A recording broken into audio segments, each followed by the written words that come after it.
In today's video, we're going to take a look at Magic the Gathering Foundations, which is like the third or fourth attempt at restarting core sets, if you want to call it that. So let's take a look at what we know so far about the set with some of the new cards, a couple of reprints, and more in today's video.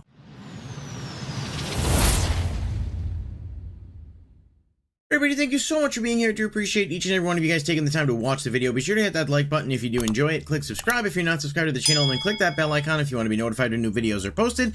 We do have a lot of people who watch the videos that are not subscribed, so if even like 10% of those people subscribe, it would be a massive, massive boost for the channel. So thank you to everyone who does kind of take the time to do that.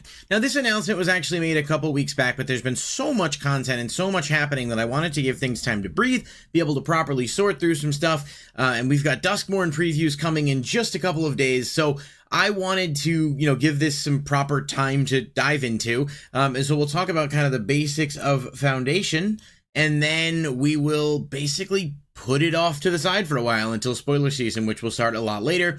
So if you're new to Magic, for whatever reason, for a while they had core sets that would kind of be part of a block when they used the block rotation, and ideally a lot of the cards in the core sets would be like cards that would stay in the standard format, or they, there was 2015, 2014, and then they brought it back in 2020, and there was 2021.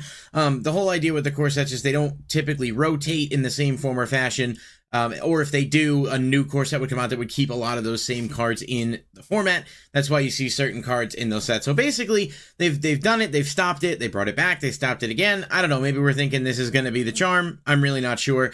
But it's certainly interesting. I have a couple feelings about it. I like the idea. I don't love that it's coming out in November because there's just not a lot of time to breathe between when we're getting all of these products towards the end of the year. As a content creator, it's awesome because there's plenty to talk about, but I can imagine where, as a player, it's a lot to, even for me, like it's a lot to follow and keep up with, but I digress. It's here. We can't do anything about it now. So let's talk about it, starting with Magic Foundation. So this is kind of how this is going to be shaped. This is all this text here. Your favorite legends and planeswalkers are here with quintessential magic from across the multiverse. This set was made for past, present, and future players, featuring products for players fresh or famous, and filled with cards legal and standard until at least 2029. So we're talking a 5-year legality window for this set.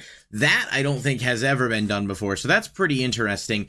Makes me think they're not necessarily going to make a new Foundations every year. At least it looks just like there's going to be this, and then for 5 years, everything in this is going to be legal in Standard. And obviously, I would assume new cards from this set are going to be legal in Pioneer and all other formats as well, so there will be implications on not just Standard. But what we're seeing here, and I think is really interesting, it does release, like I said, November 15th. It's available for pre-order, local game store, Amazon, and pretty much everywhere else. We're getting a mixture of new cards and reprints. So this is not a reprint exclusive set, but it is going to be bringing some interesting cards into Standard. First of all, Llanowar Elves, I don't remember when the last time was that card was actually Standard legal, but that's a really good generic card, and obviously sees play in Commander and any other formats where it's available. Just an incredibly powerful, very iconic card, but it being Standard legal is definitely going to be noteworthy, especially when you consider like how Standard is right now with a lot of like low cost, board spamming, buffing stuff up. Having access to something like this in Standard is really, really good. Just a 1-for-1 mana dork. And then we've got a new card preview. We're going to talk about all the new cards in just a minute, but Anthem of Champions, and then Day of Judgment getting a reprint to be Standard legal. Essentially Wrath of God without the regeneration block. Very good board wipe card for Standard. Obviously, there's plenty of board wipes that cost a lot, but this is a low-cost card that I do think is absolutely going to see play in the format. So that's just kind of some interesting previews. So it's very straightforward here. It looks like we're going to have the Foundations expansion symbol. Basically, that's the actual core set. There will be special guests in this, which means they'll have whatever legality they'd normally have. And then the J25 expansion symbol. So it's Foundations Jumpstart. Now, I don't know if there's going to be a separate Jumpstart product like they've done for some other sets, or if the Jumpstart cards will just be available in the Foundation set. They haven't given us all the details yet, so it's just something to note, but it's either going to be like a subset within the set, or they'll release a Jumpstart product along with it. I kind of hope they don't do a separate Jumpstart product, because I would think we would have learned from lessons there. However, it does say here, Foundations Jumpstart are Commander, Legacy, and Vintage legal sets. Individual cards are also legal where already available in other formats. It doesn't necessarily give me any, definitive there. But I would lean towards thinking they're probably going to be in the actual set itself. Like I said, we'll have to find out.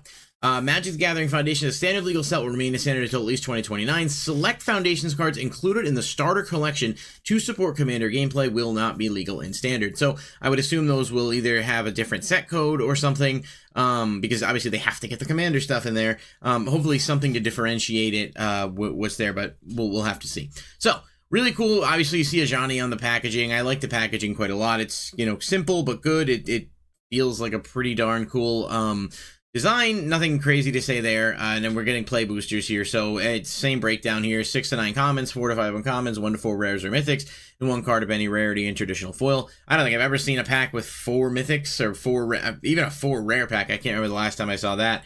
But interesting enough that that's possible. Okay, so Jumpstart boosters do exist as a separate thing. I probably could have just scrolled down, but this is actually the first time I've gone through this because I like to try to create a level of authenticity to my reactions to some of the stuff for the first time. Obviously, it's hard when you're like reviewing cards, you get to edit the video and stuff, but a lot of times what I'll do is read the new cards like from wherever they're posted, and then I'll edit the video later, so you're getting my sort of unfiltered feedback on them. Yeah, okay, so we're bringing this back, which is interesting. I do wonder whether or not the Jumpstart cards will actually be, like, good. Like, in other words, is it going to be like Jumpstart 22 and Jumpstart 2020, where there's actual good cards in there, or is it going to be more like the crappy set ones? I'm inclined to think that it might be decent because it does have a separate set code, which means that it's not just taking cards from the Foundation set and throwing them in there. We'll have to see, though. But off the cuff, don't love this concept unless it ends up being that it's decent. We've got a beginner box. This is a new product, and it comes with a mat and everything. Ideal way to learn the ropes of the original collectible card game. If you want to teach them how to play, it's the perfect place to start. Contains 10 packs made from Magic the Gathering Foundations, keeping gameplay simple and fun. So the beginner box will have 10 themed Jumpstart packs. So each Jumpstart pack will contain 20 cards from Foundations. The packs contain additional Foundation cards and do not contain cards from Foundation's Jumpstart 25. So that's a little confusing, but what it's saying is this Jumpstart 2025 is going to have its own set ID up here, these 2 cards you'll see on the screen. The Foundations or Jumpstart packs that will be in this beginner box are not going to necessarily have cards with that J25 set code or symbol, because I think the idea is that it's meant to be very basic. So it looks to me like there's going to be 2 different sets of them here. That's a little tricky to follow, and kind of the reason I make these videos is so that people can get a sense of like just sort of what we're looking at here. But this is probably going to be good to at least teach people the basics of the game. And if you learn the basics of the game, you can then adapt to any format of your liking. We've got another product here, Starter Collection. Get an instant collection of staple Magic cards of Starter Collection, over 350 cards from across Magic's history. All the tools you need to build your first decks. It has 350 plus cards, including 22 traditional foils, 95 basic lands, 3 play boosters, 14 tokens, a click wheel to keep track of life, and a booklet for how to build your deck. This is actually pretty cool, depending on the price point. I think that's going to be really good for people to like get into it. It doesn't seem like it's going to be RNG in terms of the actual cards that come in the box. At least I hope not. So maybe giving you access to some staples and acting as a way to sort of get into standard could be really good, or other formats too.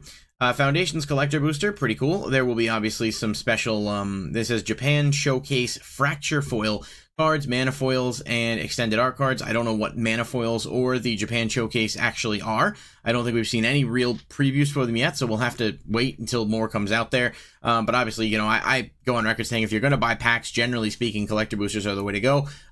If, buying singles is obviously move number 1, but if you want to rip packs, I think it's worth the extra money for the collector boosters because you do a much higher rate of return potential. Just my word.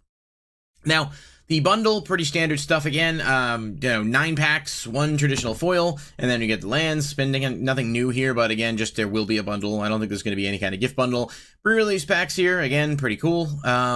And so that kind of is the all-encompassing here. So what we've got here is your usual stuff, and then we've got the starter collection as well as the beginner box, which are 2 new products into this rotation, as well as Jumpstart, which I'm going to hold judgment on because I don't know exactly what it's going to look like yet. But if it's not a good Jumpstart set with unique cards or new cards or whatever, I'm probably out on that unless for some reason the reprints are just crazy, but we'll have to see. Like I said, the one thing that gives me hope is the fact that it does have a separate expansion symbol, so there is perhaps that to look forward to. Now, there are a couple of new cards I'll cover here while we're just going through the video. These are the cards so far that have been announced, and obviously, you know, different languages and stuff. You see some borderless. There are some reprints: Day of Judgment, Savannah Lions, Omniscience, and then Heroes Downfall, Stormkirk, Blood Thief, Lana Werewolves, all going to be legal. And then we've gotten some cool, you know, borderless stuff. I'm going to be honest, I don't know the names of some of these cards that are in Japanese here. Is that Elspeth's Smite, maybe, from March of the Machine? I don't know. There's all Goldmane and other decent reprints, so there's a good bit of options here, and like I said, a lot of this stuff is in another language. I think, and I could be wrong, but I think, and I'll click on it just to find, yeah, these are all reprints. Because I have all the new cards pulled up separately that were announced so far, so it looks like it will be a mixture, but again, these are all going to be standard legal. So we've got Felidar Savior. This is a new card. A lot of cat theme stuff in this set, which is kind of cool if you're a fan of that. 3 and a white with lifelink. When it enters, put a +1 counter on each of up to 2 other target creatures. Decent enough. Might actually be solid for standard purposes. Helpful Hunter, I love the artwork on that so much. 1 and a white, when it enters, draw a card. Pretty good. It's basically a replacement for Spirited Companion, except as a cat. Overall, I actually think a really solid card. Prideful Parent, another cool artwork there. 2 and a white, Vigilance, when it enters, create a cat token. Pretty good. Again, just a decent card. None of these are really bad. 9 Lives Familiar seems like a really cool card with what I think is a unique mechanic. 1 and 2 black creature cat. It enters with 8 revival counters on it if you cast it. When it dies, if it had a revival counter, return it to the battlefield with 1 fewer revival counter on it at the beginning of the next end step. So obviously it can come back 9 times. Pretty cool. A couple different variants of that card as well that we've seen so far. I don't know if this is considered like the special mana foiling. I don't think it is. I'm assuming we'll have to wait and see. More of that. Vengeful Blood Witch is a really good card. It's a somewhat watered down version of Blood Artist, but not by much. Whenever this creature or another creature you control dies, target opponent loses 1 life and you gain 1 life. Obviously, Blood Artist would be way too strong for standard. The difference is Blood Artist doesn't care whose creature dies, just that a creature dies. So, you know, it's a solid card. It will probably see standard play, but it's not on the level of Blood Artist. And then we've got Anthem of Champions, just a 1 green, 1 white. Creatures you control get +1/+1. Really good, especially for standard now. With the Bloomburrow stuff, just very aggro heavy. This is going to be a card that we'll see a lot of play, so definitely understand why they previewed this early. But overall, that's going to do it for this video, guys. Just kind of an overview of what we know so far in collecting foundations. Let me know what you guys think. There's a lot of stuff to talk down and break down and talk about here. And I will continue to make content covering Jumpstart and foundations as we move along. But I'll leave it to you guys, and I'll catch you in the next video. Peace.